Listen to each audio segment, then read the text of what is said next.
Para mim, a poesia é uma filosofia de vida, é uma forma que eu tenho de rabiscar minha alma em palavras e também de mostrar um pouco do meu existir, de como foi a minha construção humana. Então eu consigo tudo isso através da poesia, né? Ela é como se fosse minha própria religião e é nela que eu encontro minha âncora para o dia a dia, né? As batalhas do dia a dia, é nela que eu consigo me amparar e através da poesia que eu consigo também desabafar, né? Criar pensamentos, muitos deles surreais, mas que fazem parte do meu imaginário e que fazem parte do meu viver. Então a poesia para mim, ela é inerente ao ser Lino Sapio, ou seja, é impossível existir Lino Sapio sem a poesia. Já o contrário é possível, né? Claro, a poesia ela é universal, ela é como se fosse divina. Então ela vai sempre existir, mas na minha existência, sem a poesia seria um vazio total.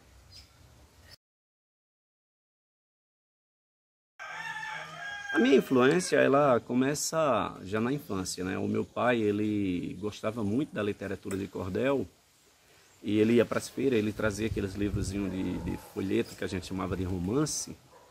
E como lá em casa só ele era letrado, né? Uma família de 6 pessoas, e ele era apenas o único letrado, na época eu ainda não estudava, né? Ainda ia entrar na escola, eu ainda fazia parte do projeto Casulo, um projeto bem antigo. E como a gente não tinha nem televisão nem rádio, o meu pai ele adorava ler em voz alta e geralmente balançando numa rede, e eu era a pessoa responsável por balançar a rede, né? Em contrapartida, eu ganhava a viagem nessas histórias, né? Que eram histórias de princesas, de homens valentes, de dragões. Então o meu universo infantil ele começava a se encher de coisas maravilhosas com aquela literatura, né? Então minha base todinha começa aí a partir da leitura com o meu pai. Então a minha influência, a minha chegada até a literatura de cordel, ela iniciou justamente com essa leitura do meu pai.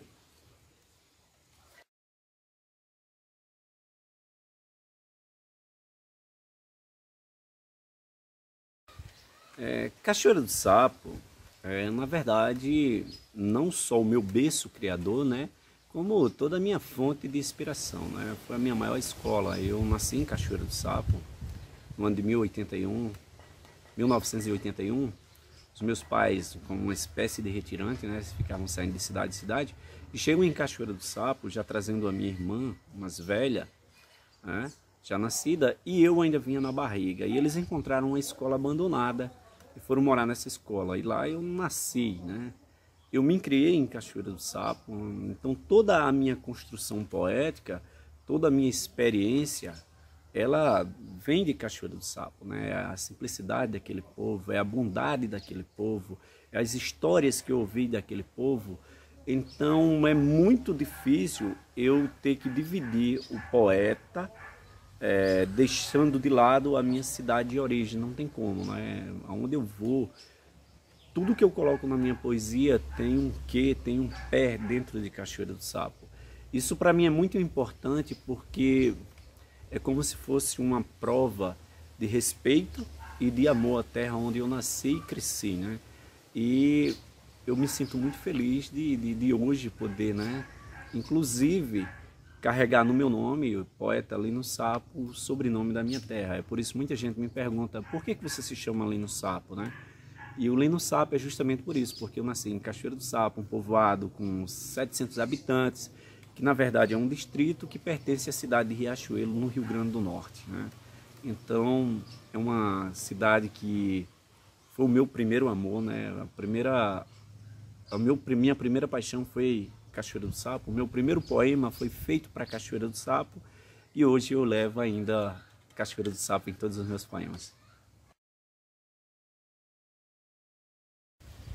Eu comecei a escrever muito jovem, eu tinha entre 10 e 11 anos, quando comecei a escrever pensamentos, né? Eu chamava de pensamentos. E logo chegou a minha adolescência e eu comecei a escrever cartas de amor, né? Como um adolescente apaixonado, ainda tinha como base aquela literatura popular da literatura de cordel, onde via diversas histórias de amor. Então, encantado por aquele universo, comecei a escrever cartas de amor. Era para paixões que eu mesmo inventava, paixões imaginárias. E algumas até reais, né? Mas a grande maioria eram paixões imaginárias. E logo mais comecei a escrever em prosa. Só depois, lá para 2007, é que eu venho escrever o meu primeiro cordel, né? É daí que eu começo a escrever nesse estilo, com a métrica, com a rima. Antes já escrevia poesia livre, né? Bem antes mesmo, eu acho que entre 1995 e 1996 já estava rabiscando meus primeiros versos. Agora, nesse estilo de cordel, só no ano de 2007 é o meu primeiro cordel, apesar de já ter toda uma trajetória na poesia livre.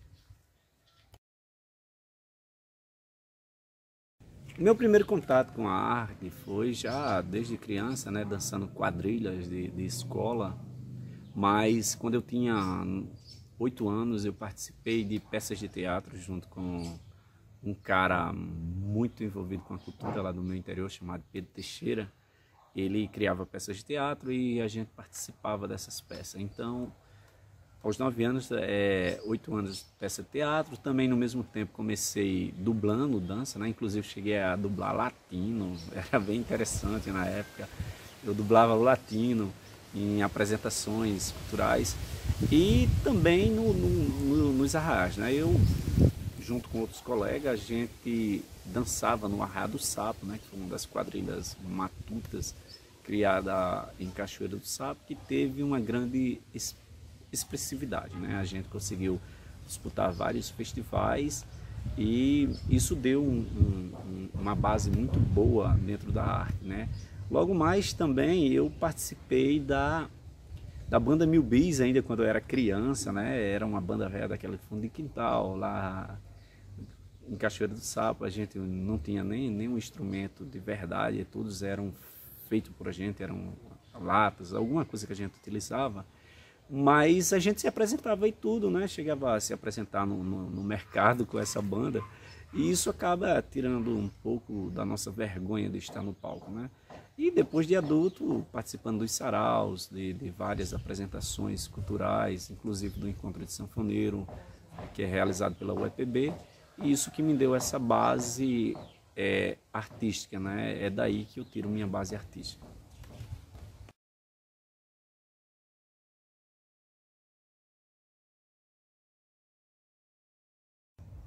Quando o meu pai ele vai embora, ele se separa da minha mãe, ele deixou 4 filhos, né, todos pequenos. Minha irmã era recém-nascida, mas ele deixou também uma caixa de cordel, né, em média de 35 a 40 cordéis. E como eu perdi o meu leitor, era a única pessoa que sabia ler, que proporcionava uma espécie de diversão dentro de casa, eu fui para a escola com o único objetivo de aprender a ler, que era para ler esses livros. E por ironia do destino, eu comecei a estudar justamente na sala que eu havia morado, onde eu havia nascido, né, que foi na Escola Isolada Juvenal Lamartine. Fiz toda o meu primeiro grau em Cachoeira do Sapo até o 8º ano, terminei já na Escola Francisquinho Caetano. Logo mais eu ingresso no 2º grau em Riachuelo, na Escola Manuel Severiano, termino o 2º grau, na época magistério, em 1998. Em 98, no ano de 2005, eu resolvo fazer vestibular e o Enem, né? Naquela época, uma época muito difícil, minha família muito pobre, a gente não tinha perspectiva de vida, principalmente ter que colocar um filho para estudar fora, né? Os centros universitários eram tudo distante, Natal ficava a 90 quilômetros de distância, e aí eu resolvi fazer o vestibular para a biblioteconomia e fiz também o Enem. Eu passei para a biblioteconomia na Universidade Federal do Rio Grande do Norte e também ganhei uma bolsa para cursar História. Mas na época, como eu também tinha passado para a biblioteconomia, eu não pude ficar com a bolsa. Mas aí eu tinha que optar, né, entre um e outro. E eu optei para fazer as duas ao mesmo tempo. E aí, como eu trabalhava como agente de saúde em Cachoeira do Sapo, que foi onde me deu uma base muito grande de conhecimento, né, conversando com aquelas pessoas mais idosas, aquelas pessoas mais carentes, então eu resolvi pagar o meu curso de História. Então eu trabalhava em Cachoeira do Sapo de manhã, à tarde fazia o FRN e à noite fazia o UNP. Terminei os 2 cursos ao mesmo tempo, com muita dificuldade, né? Principalmente porque quando tinha que vir para Cachoeira trabalhar, Para voltar para Natal não tinha ônibus nesse horário, eu ia de carona, cheguei a pegar 367 carona nesses 4 anos de curso. E graças a Deus apareceram pessoas maravilhosas que confiaram em mim e me levaram até Natal e deu tudo certo, né? Logo após terminar esses 2 cursos, eu comecei a fazer letras, né? Era um curso que eu tinha muita paixão, até pela minha construção literária, eu queria muito. Ainda cheguei a fazer 5 períodos de letras, mas nesse mesmo período eu passei no concurso público para a Universidade Estadual da Paraíba e tive que mudar de estado. Quando eu fui embora, tive que abandonar o meu curso, né? Era onde eu fui morar, a cidade de Araruna, na Paraíba, não tinha o curso de letras, então eu acabei perdendo, não concluí o curso de letras, né? Mas na frente eu acabei indo para outra área que eu amava muito, que era a antropologia, e hoje eu sou bacharel em biblioteconomia, licenciado em história e especialista em antropologia.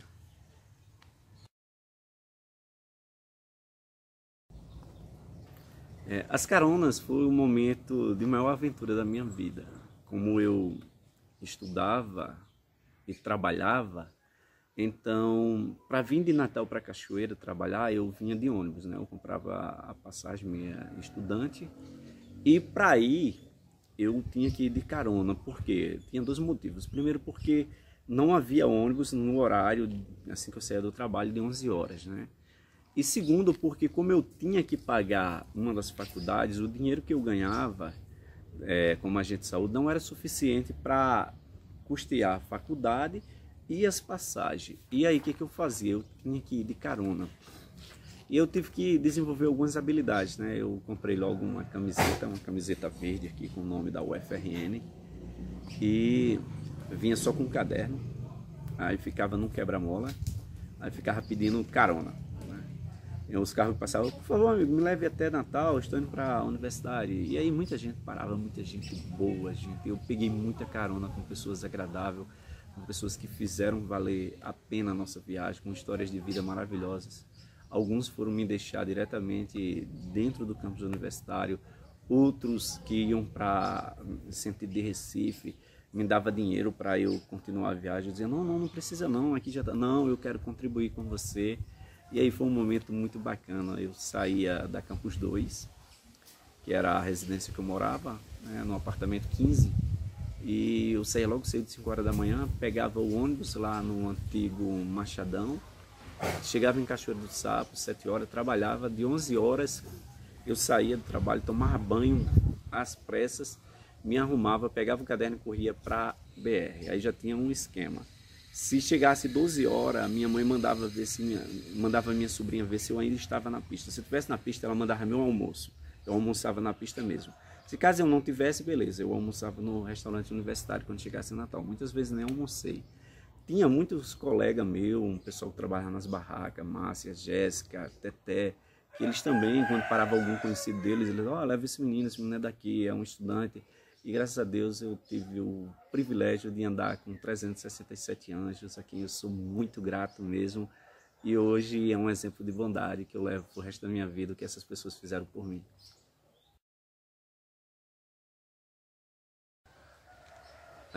A UFRN, a Universidade Federal do Rio Grande do Norte, né, ela é um sonho para qualquer estudante, qualquer pessoa que gosta de estudar. Eu sempre gostei muito de estudar, né? Eu tinha muito sonho de um dia ser formado, mas a UFRN ela estava muito além do que o meu sonho era capaz de me fornecer.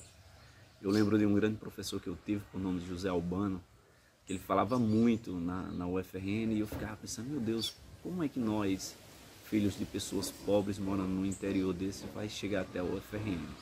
Era muito difícil, muito distante. E quando foi, uma vez eu arranjei um trabalho, né, o meu primeiro trabalho de carteira assinada, que foi de servente pedreiro, e foi a primeira vez que eu pus os pés na UFRN, né? Eu fui trabalhar fazendo a reforma da TVU, e era dentro do campus universitário lá da UFRN, e eu fiquei encantado com aquele universo, né? Tinha terminado meu 2º grau desde 98 e não tinha nem noção de como funcionava um vestibular, como era que fazia. E aí, quando terminava meu trabalho, né, durante o dia, eu tinha a oportunidade, às vezes, de falar com algum daqueles alunos que iam passando por ali e ia perguntando, oh, como é que faz para entrar aqui? E aí eu fiz um dos meus primeiros planos na vida, né? Eu fiz um plano de que eu ia trabalhar até receber meu seguro-desemprego, né? Que seriam 5 parcelas, iria pegar o dinheiro da minha conta e iria pagar um cursinho que era para fazer o vestibular para entrar na UFRN. E aí tudo estava indo muito bem, né? Quando eu estava no meu mês de aviso, né? Porque tudo ia começar a dar certo, a minha mãe ela sofreu um aneurisma, né? Devido a sequelas de problemas renais.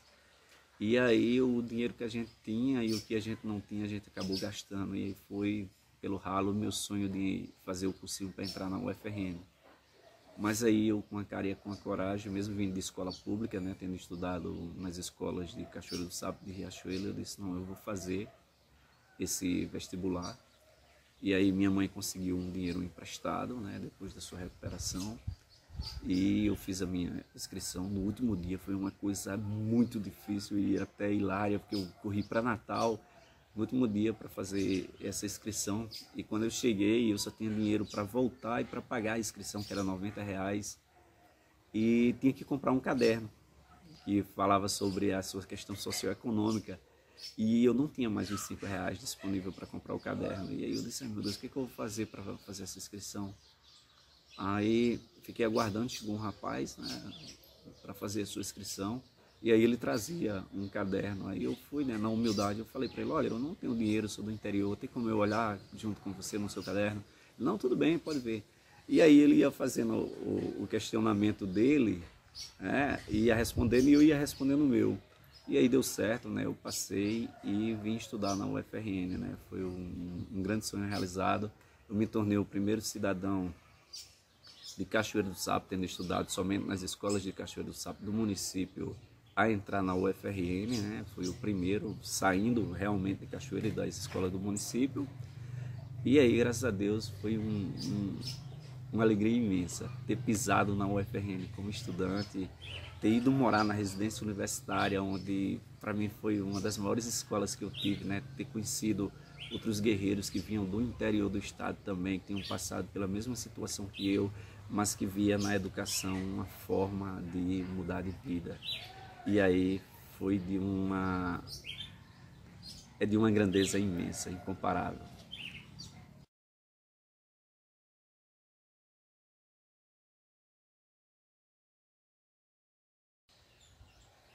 A minha vida acadêmica ela foi tumultuada devido a fazer os 2 cursos ao mesmo tempo, né? Então eu não tive tempo para fazer projeto de extensão, me dedicar exclusivamente a um único curso, né? Como eu fazia História e Biblioteconomia, mas eu participei de uns projetos muito legais e que foi muito enriquecedor. Na residência universitária, a gente teve um projeto muito bonito que se chamava-se Conhecendo a UFRN através do residente, né? E a gente saía pelas cidades do interior do estado, do Rio Grande do Norte, né? Ministrando palestra, falando sobre as profissões, falando como era possível entrar na UFRN, como permanecer lá, né? Que essas informações nem todo mundo tinha. E eu tinha muito prazer de fazer tudo isso porque eu estava ajudando outras pessoas com a mesma realidade que eu. Foi também na UFRN que eu participei de cursinhos pré-vestibular, né? Dando aula, solidário, na cidade de Lagoa de Velhos, na cidade de Riachuelo, em Cachoeiro do Sapo também, né? Tentando trazer essas informações para que os alunos tivessem também essa condição de chegar até a universidade. E isso para mim era muito positivo, essa questão da inclusão, de fazer outros chegarem. E foi também durante a minha vida acadêmica que eu criei o projeto, né, que eu apresentei na Câmara Municipal de Riachuelo e da cidade de Pedra Preta, no Rio Grande do Norte, que era para que cada criança nascida no município, um livro fosse comprado, dedicado àquela criança e inserido na biblioteca pública. Esse projeto foi aprovado por unanimidade em Riachuelo, mas infelizmente nunca foi colocado em prática. Na Câmara de Pedra Preta foi muito bem aceito, mas nunca foi votado, né? Infelizmente. Mas desde que foi apresentado até hoje, se fosse no caso da cidade de Riachuelo, a gente teria hoje em média de 1000 livros novos inseridos. Porque no meu ver, quando o poder público, ele se preocupa em dar o seu primeiro presente ao seu cidadão que está nascendo, um livro, isso tem um poder muito simbólico e faz com que a criança, né, desperte esse interesse pela leitura. E era esse era isso que eu tentava trazer, né? Sem falar que a gente ia ampliar o acervo da biblioteca. O primeiro projeto que eu participei efetivamente e que teve uma importância muito grande na minha vida foi o Plujet. Era um grupo de jovens criado em Cachoeiro do Sapo no ano de 1999, e a gente tinha como responsabilidade, né, desenvolver a parte cultural, social e histórica da comunidade. Esse projeto me deu uma base muito boa de conhecimento e foi dele que a gente criou, né, o próximo, que foi o Arraial do Sapo, uma quadrilha matuta que a gente teve em Cachoeiro do Sapo, que foi muito importante para a minha geração, né? A gente passou 5 anos com esse grupo e deu uma base muito boa de arte, né? De disputa, dessa questão de dança. Logo mais eu criei junto com meu amigo Gal, em Cachoeiro também, o Forró do Umbuzeiro, que já está em seu 11º ano. Esse ano foi o único ano que não teve devido à pandemia. E também criei o Portal da Poesia, que é esse portal que vocês estão vendo bem aí atrás, que é uma cápsula do tempo, né? Aí está concretado mais de 200 poesias de 152 poetas de 17 estados brasileiros. Também tem uma escola de poetas mirins, né? Inclusive tem eles o poeta Reginho Tatu, que talvez vocês já tenham visto ele declamando por aí, em alguns eventos, né, que aprendeu aqui no Recanto da Poesia, nesse espaço que eu estou falando aqui, que é dedicado à poesia. E esses são os meus projetos, né, que eu venho desenvolvendo ao longo do tempo, fora outros a cunho profissional mesmo, né, como é o caso do Encontro de Sanfoneiro, mas esse é porque eu sou funcionário da Universidade Estadual da Paraíba, e acabam me envolvendo, mas esses outros são particulares, porque eu gosto mesmo dessa questão cultural e por isso que vivo com um pé sempre na cultura.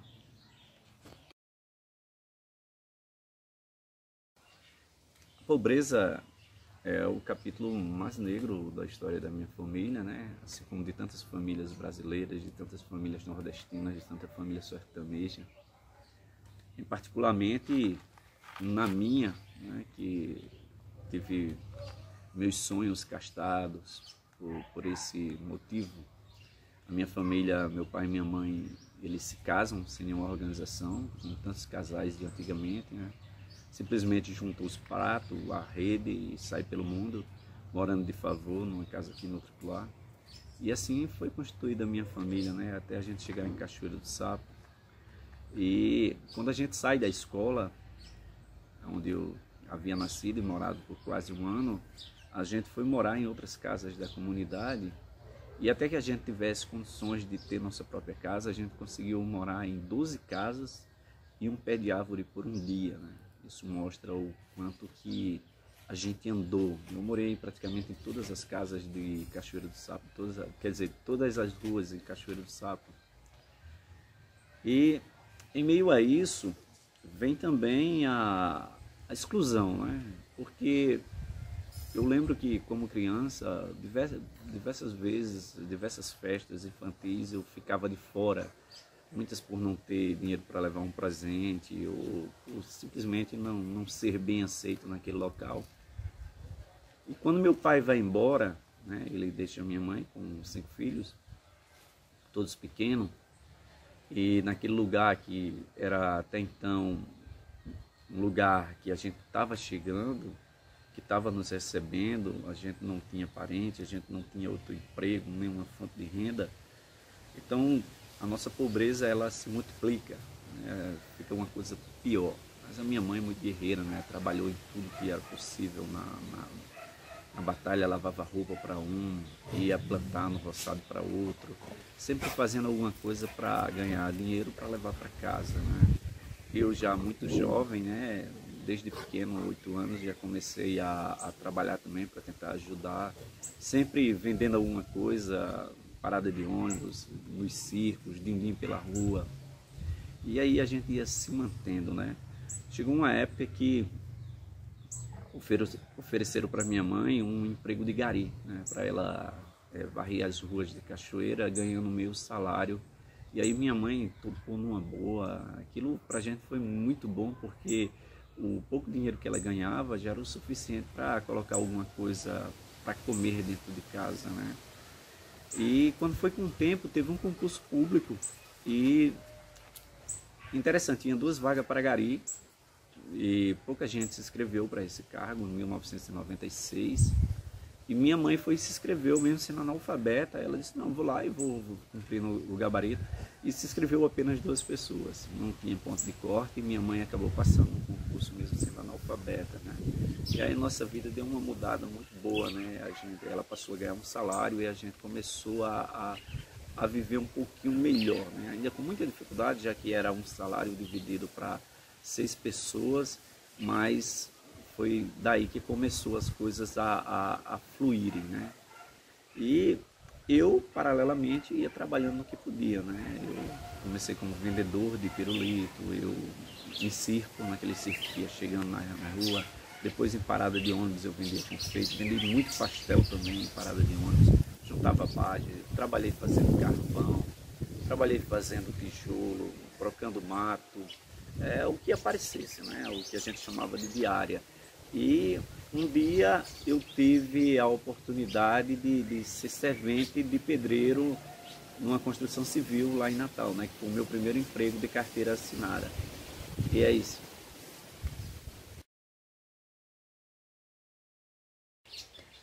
Minha mãe é, sem dúvida, o maior pilar que eu já tive, né? É a minha fonte de inspiração e também a minha fonte de orgulho, né? É uma mulher que foi abandonada quando criança por seus pais, ela e mais 4 irmãos, foi criada pelos avós, resolveu casar para se libertar justamente dessa vida regrada com seus avós. E no seu casamento também, um casamento muito feliz, né? Acabou tendo 5 filhos, né? 4 irmãs que eu tenho, eu de homem, e também foi abandonada pelo marido, né? Ela, muito jovem, com 32 anos, minha mãe foi abandonada. E mesmo assim ela segurou, né? A peteca, ela criou todos nós com a dignidade que ela dispunha, com toda a sua força, com toda a sua coragem. Nunca foi de reclamar, nunca foi de estar se lamentando e tentou nos guiar sempre pelo melhor caminho, né? O lado da justiça, o lado correto da coisa. E apesar da minha mãe ser analfabeta, ela tinha muita sabedoria. Não tem, né? Ela tem muita sabedoria. Ela era uma pessoa que sempre nos incentivou a estudar. Ela dizia que o estudar ia nos levar mais além, né? Poderia trazer uma grande mudança em nossa vida. Então todos nós 5 estudamos, né? Ela hoje tem um privilégio de ter, é a única mãe de Cachoeira do Sapo que tem 2 filhos formados na Universidade Federal do Rio Grande do Norte. E é muito orgulho, né, para uma pessoa analfabeta ter conseguido essa proeza. Mas minha mãe, ela, como não entendia essa coisa de formação, eu lembro quando eu passei na UFRN, mãe, eu passei no vestibular. E aí ela, super alegre com minha felicidade, disse, que coisa boa, meu filho, você vai ganhar dinheiro? Eu disse, não, mãe, eu vou estudar. Depois que eu estudar, que me formar, que vou me tornar um profissional, é possível que ganhe dinheiro quando passar em algum concurso ou tiver algum outro emprego. Aí ela, coisa boa. Talvez até hoje ela não saiba em que eu e minhas irmãs seja formada, né? Mas ela sempre torceu e ela nos ajudou bastante. Eu lembro quando foi para pagar a minha taxa de inscrição no vestibular na época, por falta de informação, eu não pude requerer esse benefício, né, já que me enquadrava dentro do meu limite de pobreza. Ela pediu dinheiro emprestado, né, e me deu, ela confiou em mim, né, para fazer essa inscrição. Eu também não tinha esse dinheiro e Eu fui, infelizmente, nas minhas duas formaturas, minha mãe não estava lá, né? Mas foi a pessoa a quem eu dediquei todas essas vitórias e dedico parte da minha vida. É a pessoa que ainda, quando eu, como antropólogo, né, às vezes estava fazendo algumas pesquisas e eu lembrava das histórias que ela me contava, eu ligo para ela e, mãe, me conta aquela história, como era aquela história? Então, apesar de ser uma pessoa analfabeta, é uma pessoa de grande conhecimento, uma pessoa muito vitoriosa, passou por muita coisa ruim na vida, né? Passou 5 anos fazendo hemodiálise, é transplantada, teve um transplante de rins, mas hoje é uma pessoa com certeza feliz e realizada pelos filhos que tem. É isso aí. O meu primeiro trabalho publicado foi o meu livro Inês, publicado no ano de 2011, né, junto com o meu primeiro cordel, também publicado, que foi Conhecendo a História de Cachoeira do Sapo, né, do ontem ao hoje. No ano de 2015, eu publiquei um conto, Conhecendo os Nomes das Cidades do Rio Grande do Norte em um conto, e no ano de 2016 eu publiquei a minha coleção Caçoada e Verso, uma safra de rima no longo da vida, que é composta por 20 títulos de cordéis, né? Esses cordéis, eles falam de diversas coisas, mas muito ambientado no sertão nordestino, e alguns deles são gracejos, o que torna uma coleção muito interessante. Ao todo eu tenho mais de 35 cordéis já publicado, escrito, e poemas pequenos, esses que levo para declamação, eu acredito que mais de 50 poemas. Atualmente estou, né, trabalhando no desenvolvimento do meu próximo livro, será o próximo quarto trabalho, que será o DNA sertanejo.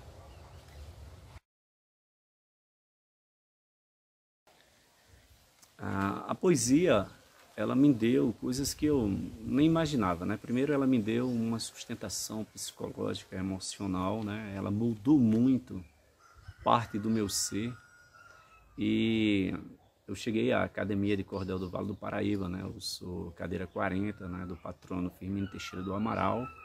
Graças a esse trabalho com a poesia, eu recebi o título de cidadão lagense aqui no Rio Grande do Norte, também graças à poesia. Então a poesia, ela tem me promovido humanamente de uma forma grandiosa, e hoje eu percebo o quanto que eu também posso fazer pela poesia, né? Levando para outras pessoas, fazendo o meu próprio estado, minha própria região, meu próprio país mais forte no quesito literário, né? Quando eu vejo uma criança declamando um poema meu, não há dinheiro que pague isso. É uma das coisas mais gratificantes que existe. Ouvir uma pessoa dizendo, olha, eu gosto muito dos seus poemas, eles são verdadeiros, eles falam, eles tocam a alma, é uma coisa maravilhosa. Então, hoje eu me sinto com uma responsabilidade muito grande de cada vez mais estar colocando poesias no mundo, que possa trazer coisas boas para as pessoas, né? Paz de espírito, que relembre seu passado, traga uma pontinha de saudade. Então, também ajude a construir também esse universo jovem que está sendo construído a partir de agora, né? Que novos poetas surjam, que usem também dessa poesia, que veja que beleza, que lindeza é esse caminho, o caminho da poesia, o caminho da literatura. Então a minha responsabilidade se torna maior, porque eu tenho que me desapegar de diversas coisas que possam ser danoso a uma construção social positiva, né? Como preconceito ou qualquer outra coisa que venha interferir num bom relacionamento e numa boa construção social.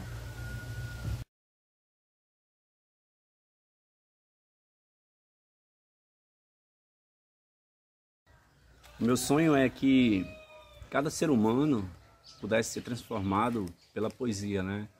Pudesse ter a poesia como um elemento de construção, de libertação, né? de sustentação. A poesia para mim ela foi muito importante, e eu queria muito que as pessoas também tivessem esse mesmo vínculo com a poesia ou com qualquer outra arte, né? Porque eu sei a importância que a arte tem nas nossas vidas. Queria sim que a poesia estivesse presente em todas as casas, eu falo a nível mundial, que cada vez mais as crianças estivessem por aí declamando, criando seus próprios poemas e ajudando a construir um mundo cada vez melhor. Esse é o meu sonho.